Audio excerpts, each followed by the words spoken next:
Have you ever wondered how far a 7-iron should go?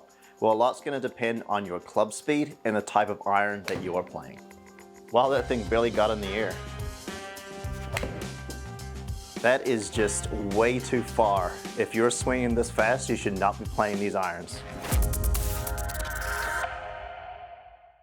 Hey golfers, welcome back to the channel. I'm Thomas Campbell, Director of Instruction at Swing Lab Performance Golf. And today I have a very intriguing test. Just how far does your 7-iron go? Well, for today's test, I have 3 different irons. I have a game improvement iron, a player's distance iron, and a more traditional lofted cavity back iron. And I'm also going to be swinging at club speeds of 3 different speeds: 70 miles an hour, 80 miles an hour, and 90 miles an hour. A lot's going to change here. The distance on how far the ball will go. Very interesting test here. I think if your numbers do not stack up to what we're seeing here, I think it's important to make sure you do get a club fitting or even just to get an analysis to find out how far you're hitting your 7-iron, why your 7-iron's not quite going as far, or why it's going too far. But also you got to keep in mind what the landing angle was like. If you're all of a sudden hitting your 7-iron way too far, it may not stop on the green right away, and you may have issues, especially when the greens are quite firm. So, gonna get started here. Gonna hit some shots with, as I mentioned, different club speeds, different lofted irons, just to find out how far a 7-iron is gonna go.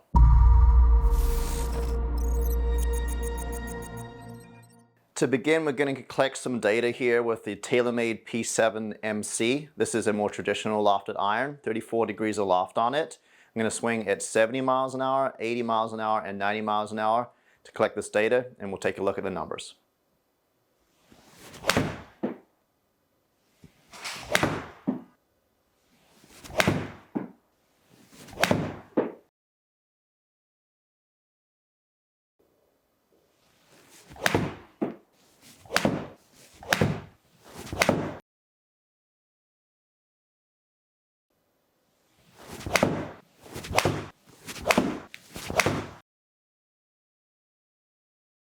Okay, so traditional lofts, 34 degrees on a 7-iron. These are the numbers you're going to see around about 70 mile an hour, 80 mile an hour, and 90 mile club speed. What I'm seeing here is about a 20-yard difference per separation by 10 miles an hour of club speed. So you can see I was averaging 72, 81, 90, so pretty close on the club speed.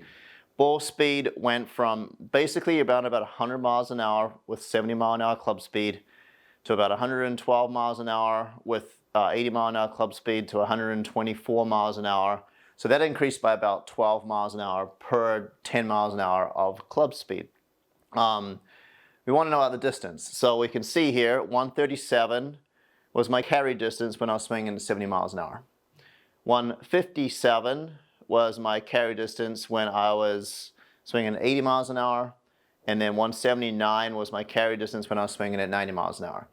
Just so you guys know, that's my 7-iron number. I usually carry between 178 and 180 when I'm playing in competitive golf. So right at exactly where I want to be. My 7-iron is the exact same loft as these irons. The interesting thing you're taking a look at here is landing angle. That also went up by 4 degrees every time that club speed increased. So at 70 miles an hour, basically 41. 80 miles an hour, just over 44, 90 miles an hour, about 48 on that landing angle. So that's important because when you're getting a club fitting, you want to make sure you still have stopping power. So we're going to be taking a look at that now as I adjust the lofts or I change the head design. Now we're going to hit the Taylormade P790, a player's distance iron. The loft's 30.5, so it's 3.5 degrees stronger than this particular club. We're going to find out just how far with that particular lofted club the ball's going to go.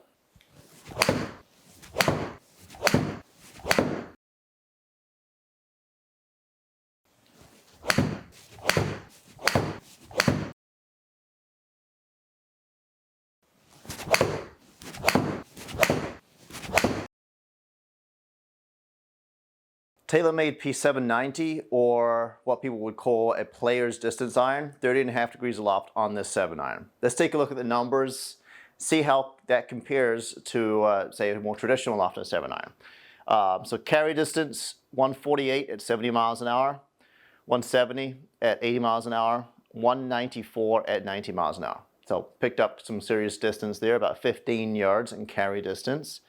Spin rate definitely dropped. We'll notice the spin rate on a couple of those were just under 5,000 RPMs. So we'll compare all the irons and we'll talk about the differences there when we get to hitting the Stealth as well. Landing angle, 35.7 at 70 miles an hour. That'd be a little bit of trouble for me if I was swinging at 70 miles an hour because the ball is not going to stop on the green very fast. So loft is your friend. 35.7 at 70, 40.1 at 80, 46.4 at 90 miles an hour. So yes, I got some distance, but I sacrificed a little bit with my landing angle. All right, so finally, game improvement iron, the Taylormade Stealth, 28 degrees of loft on it. Let's do the same test, and then let's compare all the numbers.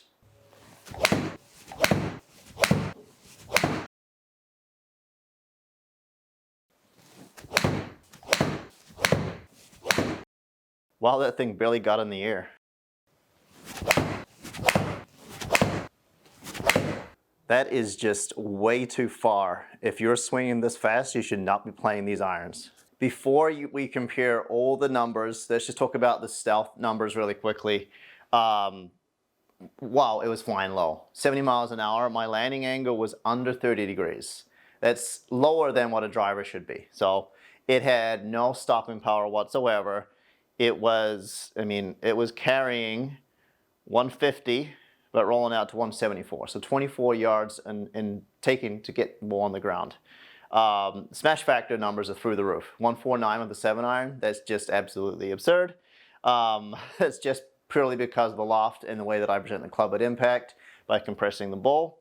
But yeah, you can see 150 at 70 miles an hour, 170 at 80 miles an hour, and then with my speed, 206 carry with a 7-iron because the loft's a little too strong.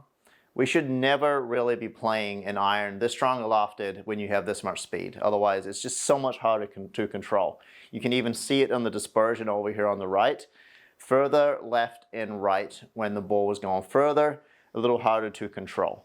All right, let's take a look at all the numbers and diagnose the differences between the 3 different irons and 3 different club speeds.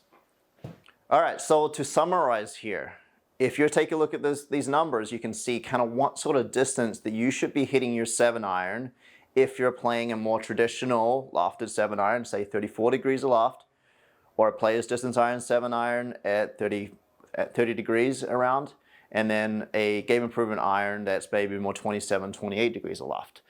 You can notice here it's quite the range, especially based on club speed and what type of iron you're playing. I do want to bring up though, we have here the Trackman optimizer numbers. So I find this really interesting and intriguing to talk about when comparing what is optimal for a 7-iron. We're starting here with just my 70 mile an hour club speed with a more traditional loft. Notice how all the numbers across there, they kind of fit within the blue parameters. The blue parameters is considered optimal for a 7-iron. So even though I was only swinging at 70 miles an hour, I was considered more optimal. So my landing angle was good. I was still flying at 65 feet in the air to get some stopping power. As we kind of scroll down here, we can kind of take a look here. For example, right off the bat, Taylormade P790, 70 mile an hour club speed. Notice how the numbers start dropping. So we can see here, I was outperforming in ball speed. Go figure, that's because the loft's stronger. But you see launch angle, spin rate, height, too low. And we can look into these other irons here too. So Stealth, you're probably going to see this even worse, right? And this is based on a mid trajectory. You'll notice kind of optimal is just over 60 feet in the air for a 70 mile an hour club speed. 45 feet in the air, it's just too low. Spin's just way too low there. Let's look at the faster club speeds just to see the differences here. So if we kind of scroll down a little bit, here for example, here this is P7MC with 80 mile an hour club speed. Once again, right across the blue lines, so considered in that optimal category for a 7-iron.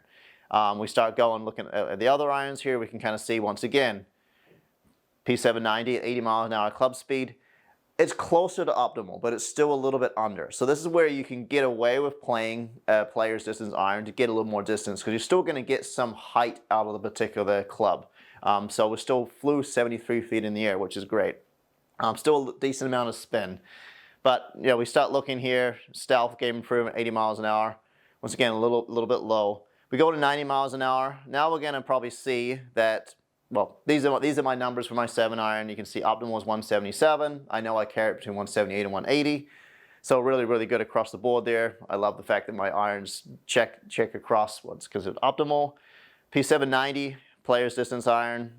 This is where it's okay. If you're swinging 90 miles an hour, and you want to have, you know, a decent landing angle, hey, we can hit the ball a little bit further. We can pick up distance because we have some speed to allow the loft to do its job so the ball can get up in the air and spin a little bit more. So that's okay with that.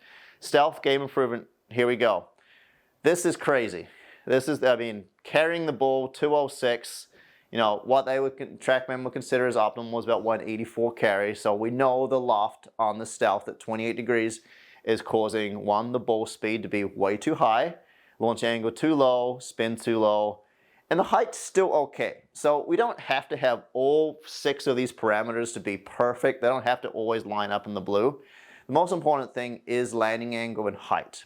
So if you're able to get a little extra height with a little bit lower spin, you're still going to have a decent landing angle. You're also going to hit the ball a little bit further. So kind of gone out the window these days is the club times by 1,000. In the past, it would be 7-iron, 7,000 RPMs of spin. With the lofts changing, they've got stronger over the time, you're just not going to see that. But this is just great education to show you just how far your 7-iron will go based on what type of iron you're playing and how fast you're swinging. Let us know what you think. Let us know if these numbers kind of stack up to compare to your numbers. Also, make sure you subscribe to our channel. Let us know what else you want to see.